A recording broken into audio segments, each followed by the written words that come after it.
Bueno, no tengo conflictos de intereses en relación a esta conferencia, así es que no hay ningún inconveniente.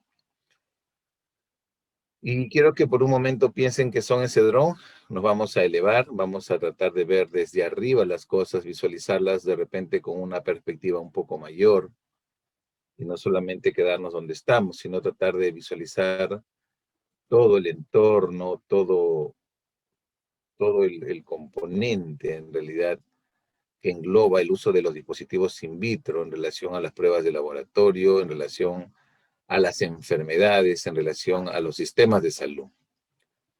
Eh, un instante.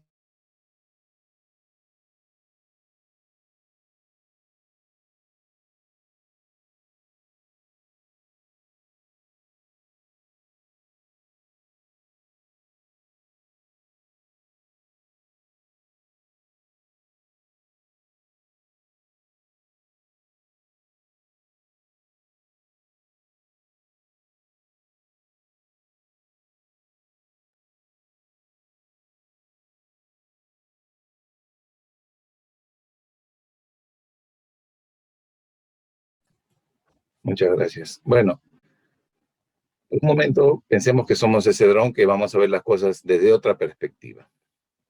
A ver,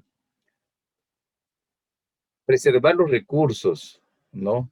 En general, en todos los sectores industriales, en este caso, incluyendo el sistema de salud, desde una perspectiva ecológica, social y económica, es fundamental, ¿no? Es fundamental para mantener servicios de salud, sistemas de salud sostenibles, es crítico, ¿ya? Pero esta sostenibilidad de los sistemas de salud tiene tres pilares. Uno de ellos es el bienestar de la contribución de lo que hacemos a la comunidad. Obviamente, el beneficio del uso de dispositivos in vitro en la comunidad. El otro es el bienestar de nosotros como profesionales de nuestra intervención en los sistemas de salud, cómo lo que hacemos interviene de manera positiva en los sistemas de salud. Y por último, tenemos el bienestar de los pacientes, que en realidad vienen a ser la razón de ser. Entonces, estos tres pilares sostienen la contribución del impacto de las diferentes áreas, ¿no? En general, más aún desde una perspectiva de tratar de preservar los recursos, ¿no? En ese sentido, la medicina de laboratorio, todas las ciencias relacionadas a la medicina de laboratorio, contribuyen a que este sistema de salud sea sostenible. Y básicamente tienen tres contribuciones. Una es ser parte de la innovación, básicamente de la tecnología, ¿no? Con tecnologías emergentes. Unir la innovación a los sistemas de tecnología es sustancial. Y no solamente hablo de la tecnología per se, sino de repente los procesos, ¿no? Los procesos pueden tener alguna innovación tecnológica que ayuden a mejorar, por ejemplo, una gestión de colas en una toma de muestra. De repente tener radares para monitorizar de que los reactivos no se venzan, etcétera. Ustedes pueden ver la forma en la cual pudieran tener una contribución un poco más positiva en relación a este contexto. Y por último, ofrecer servicios de alta calidad a los pacientes y a los sistemas de salud es esencial. Y para hablar de alta calidad, estamos relacionándolo directamente a que los profesionales estén capacitados y fortalezcan sus habilidades directivas, sus habilidades blandas, sus habilidades duras en relación a los sistemas de salud, es decir, competencias. Encima, en este escenario actual, nosotros vivimos una sindemia. Hoy en día, con el tema del COVID, estamos viendo un impacto negativo en realidad en los sistemas de salud por temas de la sindemia. La sindemia en realidad es un concepto ya acuñado hace bastante tiempo y es un concepto que trata de englobar no solamente el hecho de la epidemia en sí, ¿no? Por ejemplo, la epidemia clásica, de repente con las enfermedades clásicas no transmisibles de los sistemas de salud, que son los que más impactan en la carga de enfermedad, sino también con la inequidad social probablemente, que hace que existan poblaciones más vulnerables, es decir, pobreza, sectores marginales, inequidad social, inseguridad alimentaria, etcétera, etcétera. Entonces, la epidemia en sí asociado obviamente a su demanda, a su perfil de su demanda normal, más estos factores hacen que realmente la epidemia se transforme en una sindemia. Y esta sindemia, pues, es la concentración de la enfermedad, interactúan fuerzas, interactúan enfermedades y hacen de que se agrave más. Y si a esto inclusive le podemos agregar algunos actores políticos que hacen que esta sindemia sea peor, ni qué decirlo, ejemplos muchos, ¿no? Como hemos visto como algunos actores políticos han generado probablemente un impacto más negativo en sus sistemas de salud, Brasil, Estados Unidos, Reino Unido, etcétera. Como mencioné, estos factores que impulsan pueden estar asociados a la mala nutrición, la incertidumbre, ¿no? El hacinamiento que existe en algunas sociedades, la falta de acceso a los sistemas de salud, es decir, tener o no una cobertura de salud, vivir solo, etcétera, son algunos factores que contribuyen a esto. Y como dije, algunos actores políticos hacen pues probablemente que esta sindemia sea mucho mayor, ¿no? El contexto importa, en general, en relación al tema de la pandemia. Y esto lamentablemente pues impacta en la muerte, ¿no? Impacta en que haya más fallecidos y nuestro país lamentablemente tiene el ranking mundial del número de muertos por cada 100.000 habitantes y entre los 5 primeros por cada millón de habitantes. Es una cifra lamentable que desnuda por completo nuestro sistema de salud. Es terrible ver cómo tenemos una cantidad de muertos increíble, ¿no? Hoy en día ya debo estar ya sobre quizás llegando a los 200.000. Pero bien, eso es lo que nos toca vivir. A eso se le agregan algunas variables, ¿no? Como el hecho de tener ahora ya variantes, ¿no? La variante lambda, ahora presentándose y amenazando la variante delta como una variante de preocupación, pues son temas que tienen que poner en alerta y básicamente tratar de visualizar y entender que la vigilancia genómica es sustancial en los sistemas de salud. Países como los nuestros deben de buscar una vigilancia genómica, ¿no? Así como al inicio existía solamente un laboratorio de biología molecular, hoy en día deberían existir pues muchos laboratorios de vigilancia genómica. La biología molecular, hoy en día tenemos más de 100 laboratorios de uno y de laboratorios preparados para hacer una secuenciación del genoma del SARS-CoV-2 no son muchos en el país, creo que no llegan ni a 5. Entonces, el impacto, pues, en relación de la pandemia en sí, ahora, con las enfermedades crónicas, pues es terrible, ¿no? Hay un mayor riesgo de cumplir complicaciones graves y muerte, porque los pacientes no están acudiendo de manera rutinaria a sus controles o a sus atenciones, ¿no? Quizás el sistema inmunológico de estos pacientes es más comprometido y lo vemos, ¿no? Como pacientes oncológicos con diabetes o enfermedades crónicas pulmonares pueden tener mayor riesgo de tener enfermedades. Y eso lo vemos cuando se han analizado las principales causas de muerte y de hospitalización, por ejemplo, en los Estados Unidos en un enorme estudio del CDC. Los tratamientos pueden causar impactos duraderos o potencialmente mortales, ¿no? En el caso del SARS-CoV-2. Y la pandemia, pues, ha generado una interrupción. Miren, se dicen que en una encuesta, 75% del acceso a la oportunidad del acceso a las atenciones se ha interrumpido, básicamente para medicamentos u otras tecnologías. Es terrible. Entonces, en esta conferencia vamos a tratar, después de esta introducción, de este panorama, entender qué son las enfermedades crónicas, qué es carga de enfermedad, cuál es el impacto del diagnóstico in vitro, cuál es su asociación entre estas enfermedades y el diagnóstico in vitro, y por último, ver algunas iniciativas que tratan de impactar. En general, digamos, en el mundo, la mayoría de continentes tienen como principal causa de muerte las enfermedades crónicas no transmisibles, es decir, enfermedades que no se transmiten por contagio, como por ejemplo el SARS-CoV-2. Estas son otras enfermedades y que son las que ocasionan un enorme impacto en los sistemas de salud, básicamente por sus gastos. Entonces, estas enfermedades son un desafío, ¿no? Para el desarrollo sostenible, hacer de la prevención y el control de estas enfermedades es una prioridad mundial. Entonces tenemos que prevenirlas.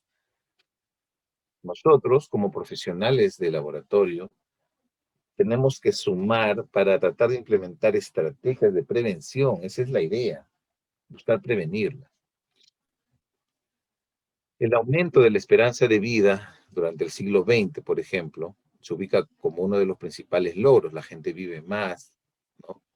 Eh, tiene más años de vida, la expectativa de vida se ha incrementado, pero esto está ocasionando a que la carga de enfermedades crónicas sea una de las principales consecuencias. Entonces, tener más gente que vive más años hace de que las enfermedades crónicas en ellos generen pues un impacto en su calidad de vida, ¿no?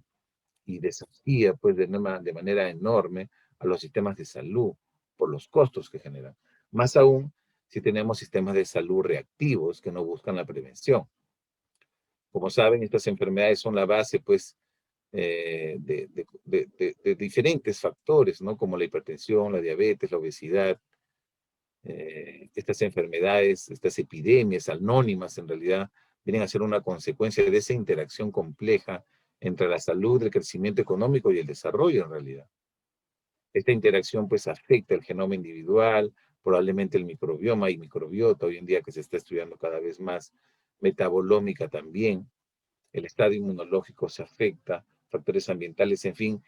Al final todo esto genera que algunas personas puedan desarrollar estas enfermedades crónicas. De todas estas enfermedades, cada año 41 millones de personas mueren por estas enfermedades en el mundo, 41 millones. Y casi dos terceras partes de estas muertes son enfermedades no transmisibles vinculadas por el consumo de tabaco, alcohol, sedentarismo, mala dieta, e inclusive contaminación ambiental. El 70% de estas 41 muertes. Y más del 40% de estas muertes, lamentablemente, se producen en gente joven o gente que tiene menos de 70 años. Hay mucha gente joven que muere por estas enfermedades, lamentablemente. 70% de los 56 millones de muertes en el mundo en el año 2016 fueron ocasionadas por estas enfermedades. 70%. En definitiva, es lógico que el COVID probablemente va a entrar dentro de las 5 principales causas de muerte como enfermedad transmisible, definitivamente, en el mundo. Pero eso está dejando un tsunami enorme de enfermedades crónicas sin tratar y que probablemente van a ser el próximo tsunami, la próxima epidemia anónima que va a comenzar a golpear los sistemas de salud en los próximos años con toda seguridad. 75% de las muertes asociadas a enfermedades ocurrieron en países de medianos y bajos ingresos. Perú es de medianos ingresos. Y miren, se estima que las enfermedades no transmisibles tendrán un costo de un promedio de 30 billones de dólares entre el 2010 al 2030. Imagínense las cantidades ingentes de dinero que ocasionan. Como sabemos, hay un cambio, hay una transición demográfica, transición económica, transición epidemiológica, transición de los servicios de salud. Y de hace muchos años ya las enfermedades infectocontagiosas pasaron a ser menores que los padecimientos crónicos degenerativos que hoy en día estamos viendo. Y es por una transición. Y miren cómo, por ejemplo, la mortalidad en relación a la transición demográfica, la mortalidad por grupo de enfermedad ha ido cambiando, ¿no? Las enfermedades transmisibles han ido incrementando lentamente en el mundo, ¿no? Y por continentes lentamente, ¿no? Y las enfermedades no transmisibles han ido disminuyendo. Claro, eso no pasa probablemente en otros países, ¿no? Quizás en algunos países como África, todavía las enfermedades transmisibles son muy altas, ¿no? Por ejemplo, ha disminuido un poco todavía el 2015, pero en líneas generales todavía las transmisibles, malaria, VIH, tuberculosis, son probablemente más prevalentes que las no transmisibles. Pero ya en todos nuestros países, ¿no? En Europa, América, Asia probablemente, ya eso cambió. Ya las enfermedades, por ejemplo, en América, del 2000 al 2015 ha disminuido, ¿no? El porcentaje, pero las no transmisibles cada vez son mayores. Entonces, el futuro es de las enfermedades no transmisibles. Y acá, por ejemplo, comparando el año 90 con el 2016, algunas enfermedades no transmisibles han comenzado a ocupar las 5 primeras causas de muerte, ¿no? En países de ingresos medios. Enfermedades cardiovasculares a la cabeza, aterosclerosis, infarto, derrame cerebral, cáncer femenino, masculino, digestivo, pulmonar, enfermedad pulmonar crónica, la CEPOC, diabetes, trastornos neurológicos y algunas enfermedades infecciosas como diarrea y VIH y tuberculosis todavía están en el top 10. Pero las enfermedades no transmisibles ocupan los 5 primeros puestos y eso probablemente esa transición va a continuar. ¿Y cuáles son estas principales enfermedades que debemos tratar de, por decir así, combatir? ¿Cuáles son esas enfermedades? Y ahí se los presento. Tenemos las enfermedades cardiovasculares, las enfermedades como la diabetes, el cáncer, las enfermedades respiratorias, salud mental y otras. Pero básicamente estas son las principales enfermedades que tenemos que intervenir. Cuando hablamos de enfermedades crónicas no transmisibles, hay un concepto importante que está asociado a lo que se conoce como carga de enfermedad, la carga mundial de enfermedad. ¿Qué es la carga de enfermedad? ¿Qué representa la carga de enfermedad? La salud global necesita un cambio radical, dice. La seguridad sanitaria mundial, estamos viendo cómo hoy en día tiene un impacto el tema del SARS-CoV-2. Los sistemas de salud pública, que probablemente son sólidos, han podido pelearla, como quien dice, pero otros lamentablemente han sucumbido al SARS-CoV-2. La atención sanitaria de la misma forma. ¿Qué estrategias deberían adoptar los gobiernos para mejorar la salud en sus ciudadanos en medio de esta sindemia? Es una pregunta importante.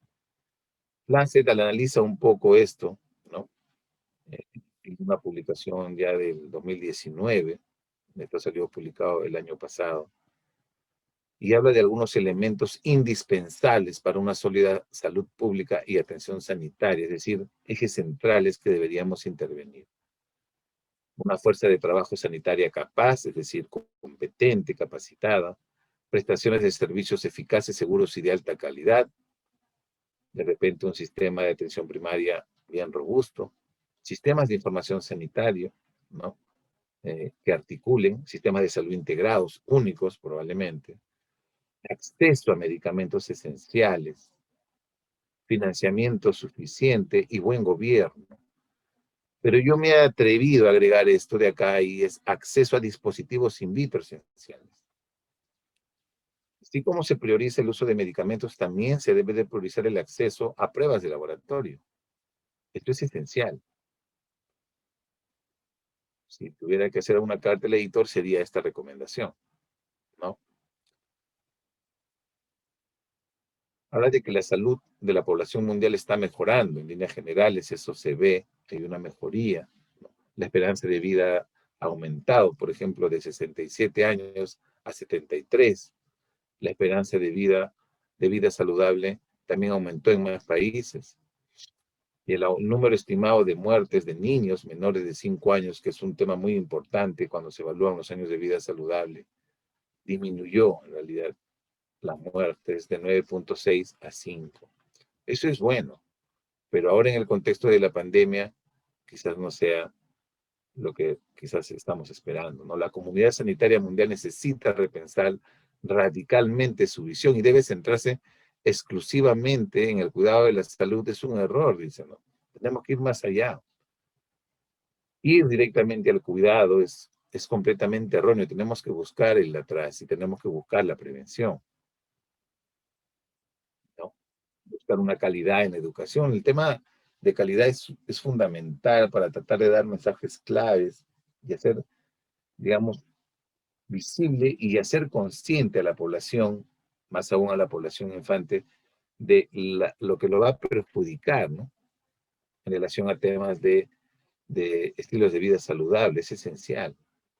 Temas de igualdad de género, política migratoria, por ejemplo, que se está viendo mucho en algunos continentes, o el crecimiento económico en adelante, pues son variables que hay que tener presente. Entonces, la carga de enfermedades, la carga mundial de enfermedades es una medida que evalúa la pérdida de salud que para una población representan las consecuencias mortales y no mortales de diferentes enfermedades y lesiones. Y hay muchos indicadores, ¿no? Acá algunos de ellos, AVISA, ABP, ABD, en fin, no quiero ampliar un poco eso. En el Perú, por ejemplo, esto es, esto es ya del Estado, vemos que las enfermedades no transmisibles pues son mayores, ¿no? En relación a sus indicadores comparado con las otras, ¿ya? En el ranking nacional de las 10 enfermedades que producen mayor carga, 6 son no transmisibles, ¿no? Y acá más o menos vemos que los trastornos mentales, enfermedades cardiovasculares, tumores malignos, enfermedades de diabetes, están en este informe del año 2016. En relación a otro indicador de años de vida saludable, vemos que probablemente la depresión genera pues mayor discapacidad en la población nacional. 5 enfermedades que hay que tratar de intervenir: enfermedades cardiovasculares, diabetes, cáncer, enfermedad pulmonar, son temas de la transición por grupo etario, ¿no? Casi el comportamiento es similar. En fin, es un tema que tenemos que tenerlo presente. Y ahí vienen los dispositivos in vitro, vienen los reactivos, lo que nosotros usamos día a día en la práctica diaria, nuestra contribución en el sistema de salud con las pruebas de laboratorio, ¿no?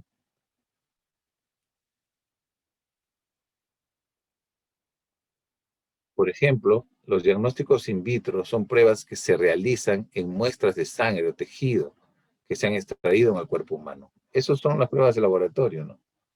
Ayudan para procesar cosas que se extraen del cuerpo humano. Claro, hay que separar lo que hacemos nosotros como profesionales de laboratorio y lo que hace, por ejemplo, anatomía patológica, ¿no? Que es otra disciplina, que también tiene un impacto enorme, especialmente, por ejemplo, en la lucha contra el cáncer.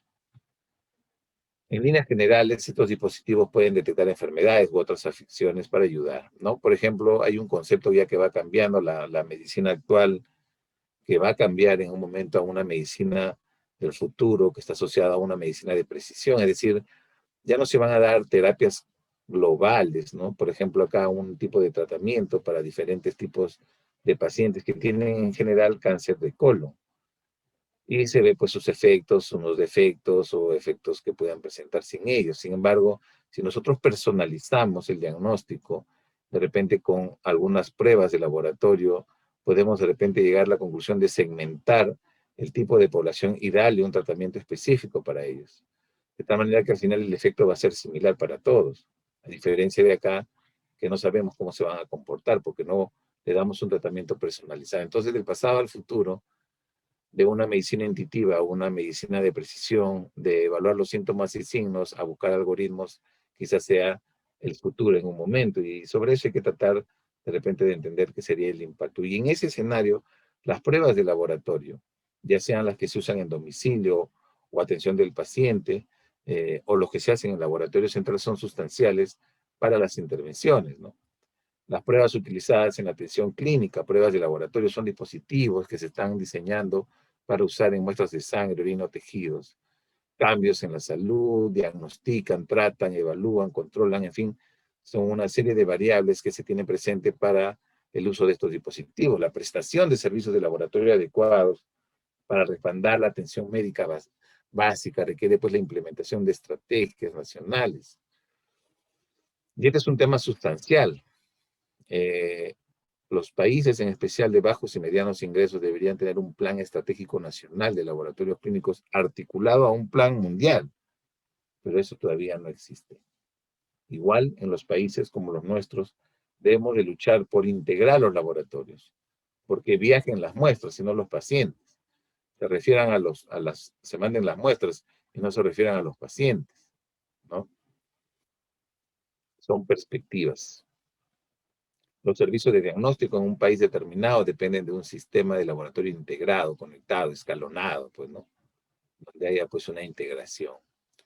De la misma forma, articularlo, ¿no? Sería sustancial. Por ejemplo, acá un modelo del modelo americano, donde ellos articulan y centran en información de todos sus laboratorios en una nube para tomar pues decisiones, ¿no? Esto ayuda a que el gobierno, un gobierno electrónico, bien informado, pueda tomar decisiones elementales en relación al avance y la lucha contra la pandemia.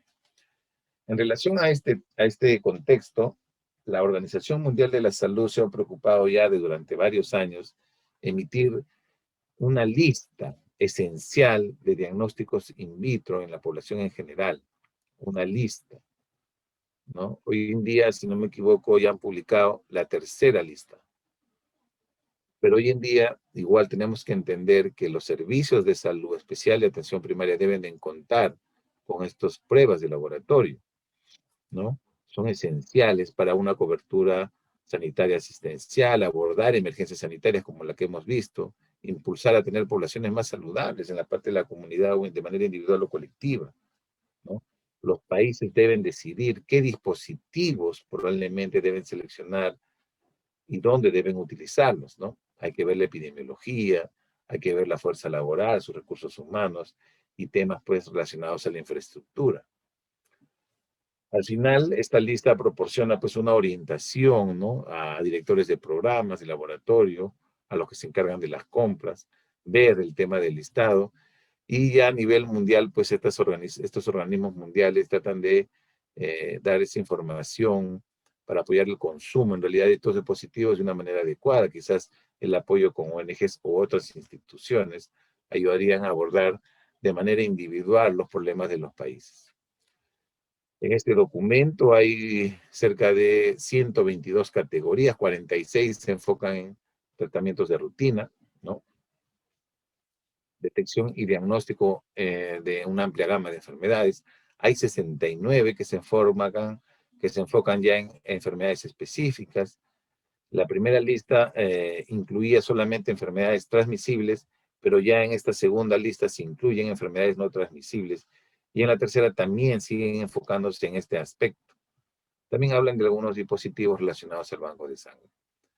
Ellos también plantean un nivel, ¿no? Desde el cuidado a nivel primario, ¿no? Del cuidado de la salud a nivel primario, hospitales ya de distrito, laboratorios, ya viéndolo de una perspectiva más regional, ¿no? La complejidad de las pruebas incrementa y la complejidad y las competencias de los profesionales también, y al final pues ya los hospitales nacionales con profesionales mucho más capacitados, ¿no? Estas propuestas pues van a depender de cada país, ¿no? El acceso a electricidad, agua, flebotomía, recursos, etcétera. Y acá algunos ejemplos de algunas pruebas, por ejemplo, cómo deberían usarse ya en los diferentes niveles. Ahora, ¿cómo articulan estos dispositivos in vitro en base a estas enfermedades, ¿no? ¿Cómo se puede articular? ¿Cómo va a articular la necesidad de dispositivos in vitro en nuestra población? Y acá, bueno, traigo algunas propuestas. En realidad, es un tema de abordar qué enfermedad. Por ejemplo, para la diabetes tendríamos que manejar pruebas para el diagnóstico, pruebas para definir de repente la causa o monitorizar la enfermedad, ¿no? En el caso de la diabetes, como sabemos, es una enfermedad pues que es lamentable y si no lo controlamos adecuadamente, el impacto es devastador en los pacientes que tienen esta enfermedad. Las enfermedades cardiovasculares, que son la primera causa de muerte igualmente, ¿no? El perfil lipídico, hoy en día el Colegio Americano de Cardiología ha modificado la evaluación del riesgo cardiovascular. Y necesitamos algunas pruebas básicas. Yo la pregunta que me hago es si en los hospitales evalúan el riesgo cardiovascular en los pacientes. Otras pruebas para evaluar de repente el infarto de miocardio o el derrame cerebral, ¿no? Son pruebas que deberían estar accesibles. Como saben, estas enfermedades son la primera causa de muerte en el mundo. Y eso no va a cambiar igual después de la pandemia. El cáncer en realidad es la segunda causa de muerte. Hace poco se ha promulgado una ley que trata de abordar el tema de cáncer. Este año probablemente o el próximo publique un libro de una experiencia que yo hice en relación a prevenir el cáncer, eh, los tiempos de respuesta en relación a la intervención de pacientes con sospecha de cáncer de mama. Va a ser un libro muy bonito y la próxima semana, el día 8, voy a socializar de repente en mis redes sociales, voy a dar una conferencia porque van a hace la premiación de los premios Kaelin. Ahí yo tuve una publicación científica y voy a hablar un poco de este tema en relación al cáncer de mama y la experiencia que tuve en su investigación en la seguridad social en una red de salud. El cáncer es una enfermedad que tenemos que combatirla y lamentablemente no estamos haciendo mucho por ella. Por ejemplo, en el tema digestivo, nada más debemos estar detectando sangre oculta a veces, pero no con el Tevenon, que es de la época de 1950, creo. Debemos buscar al menos pruebas inmunocromatográficas, hoy en día que se ha incrementado un poco más el uso de estas pruebas. Hay algunas metodologías, como esta, por ejemplo, Mirocolus, de un centroamericano que promueve el diagnóstico, el tamizaje, u otras. Acá ya como el acceso rápido al diagnóstico anatomopatológico, pues ahora con la telepatología pudieran fomentar esa posibilidad de hacerlo. Los marcadores tumorales, en los pacientes que meritúan hacer marcadores tumorales, pues deberían acceder a ellas, ¿no? Y hoy en día hablan inclusive de los biomarcadores tumorales o las biopsias líquidas, por ejemplo. Otro tema muy importante que se puede abordar en los sistemas de salud es el diagnóstico de la enfermedad renal crónica, ¿no? Y básicamente el perfil renal son estas tres pruebas. Sin embargo, todavía seguimos recibiendo orinas de 24 horas para la depuración cuando solamente se necesitaría la creatinina sérica. El perfil renal, en el caso de la seguridad social, por ejemplo, atendemos casi al 95% de los pacientes en condiciones de diálisis del país. Y esto impacta enormemente en el presupuesto institucional, ¿no? Cerca del 5% del presupuesto se va en pacientes en diálisis, que representa menos del 0,1% de los pacientes asegurados. Pero podemos prevenir que no lleguen a esas condiciones. Y así en el mundo se han hecho muchas iniciativas para tratar de luchar contra estas enfermedades y reducirlas, ¿no? En ese sentido, los servicios de patología y de medicina de laboratorio, pues a veces permanecen invisibles dentro de los actuales objetivos de desarrollo sostenible. Hay, en definitiva, una falta de liderazgo de la comunidad PAN, que le llaman acá, y eso impacta lamentablemente en la toma de decisiones. No estamos en el debate de estas políticas que van a delimitar probablemente las estrategias nacionales. Y ahí un artículo que publiqué hace algunos años habla pues de la importancia de la abogacía y la política pública, ¿no? Como la política narrativa, organizacional, simbólica, económica, científica, puede de repente generar un cambio en esta estrategia. Yo los invito a que revisen esta publicación, que bueno, se las di en el primer módulo, si no me equivoco. Entonces, los modelos para pruebas en el punto de atención también es una oportunidad enorme, más aún en países de recursos limitados, ¿no?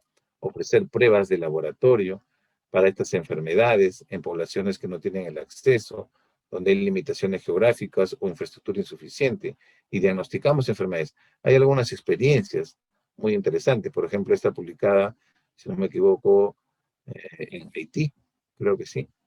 Ofrecían pruebas POC, hacían mediciones físicas y trataban de tener algunos diagnósticos, ¿no? Utilizando pruebas que se utilizan de manera, digamos, remota. Pruebas POC bien diseñadas, con un buen control de calidad que ayudarían, pues, al diagnóstico de enfermedades, ¿no? En este caso, monitorear la hemoglobina glicosilada en pacientes con diabetes, ver la enfermedad renal y, por último, pues, evaluar de repente el perfil lipídico. Y aquí, bueno, ponen un poco la experiencia de este estudio. Definitivamente son temas que tenemos que intervenir y lo podemos hacer en nuestros países. Las tasas de incidencia de cáncer, por ejemplo, de cuello uterino, son enormes. Miren, nuestro país tiene una incidencia a considerar, ¿no? Importante en el mundo. Obviamente los países que están en rosado tienen menos incidencias, pero miren África, Bolivia, por ejemplo, Uruguay, en fin. 9 de cada 10 mujeres que mueren de cáncer de cuello uterino viven en países de bajos y medianos ingresos. 9 de cada 10 mujeres, ¿no? Hay iniciativas como por ejemplo esta que tratan 90-70-90 le llaman, donde tratan de que al menos el 90% de las mujeres menores de 15 años sean vacunadas, 70% de las mujeres entre 35 y 45 accedan a pruebas de alto rendimiento para descartar papiloma, y 90% de las identificadas deberían tener pues un tratamiento oportuno, ¿no? Hay algunos ejemplos, por ejemplo, como en Sudáfrica, algunas pruebas POC para el diagnóstico rápido del cuento de CD4 en pacientes con VIH ayudan a que se les inicie el tratamiento antirretroviral de la forma más prematura. Ya el año pasado yo publiqué un libro que trata de abordar los problemas relacionados a la diabetes. Todavía tengo algunos ejemplares en físico si les interesa. Hay estrategias, que una estrategia que le llaman de 5x5, ¿no? La necesidad de una agenda de las enfermedades no transmisibles, inclusive centrada, trata de reconstruir, ¿no? Acá ponen las 5 enfermedades con 5 factores de riesgo y con 5 estrategias, en realidad, de puntos a intervenir, ¿no? Es una estrategia bien interesante. Hay varias publicaciones, libros, propuestas que tratan de abordar. Hace un tiempo ya, el año pasado, vi este documental realizado en México. Ahí pasa un tema muy interesante, cómo la epidemia de la diabetes se ha incrementado y básicamente por el consumo de bebidas azucaradas como las gaseosas, ¿no? De esta marca que está de más decir cuál es. Y bueno, hay propuestas. Yo también propuse un tema relacionado a la franja de la salud, así como hay una franja electoral donde todo el mundo puede ver propuestas electorales en campañas, ¿no? Como las que hemos vivido. Debería haber también pues una franja por la salud donde se hable de los temas de salud, se hable de estas enfermedades, ¿no?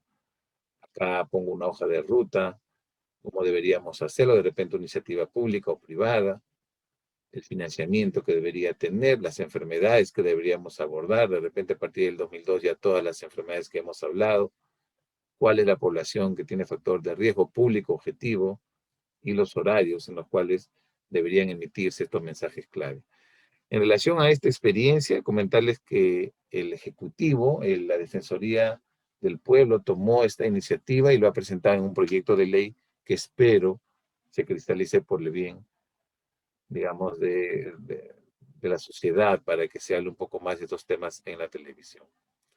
Y hay muchas instituciones mundiales donde tratan de darle más visibilidad a los mismos pacientes para que hablen de estas enfermedades, ¿no? Ellos mismos hablan de su enfermedad. Como dicen, no hablen por nosotros, podemos hablar por nosotros mismos. Y hay así iniciativas donde tratan de abordar estos temas. Igual, en el caso de las enfermedades no transmisibles, articulamos el objetivo 8, ¿no? Donde se ve que esto impacta enormemente en la población económicamente saludable, en la población económicamente activa, ¿no? Muy bien, ahora que ya tienen una idea, una perspectiva un poco más global, debemos entender que la contribución de las pruebas de laboratorio que hacemos en relación a los sistemas de salud es enorme, es inconmensurable, pero debemos buscar estrategias para tratar de disminuir esas enfermedades en nuestro sistema de salud.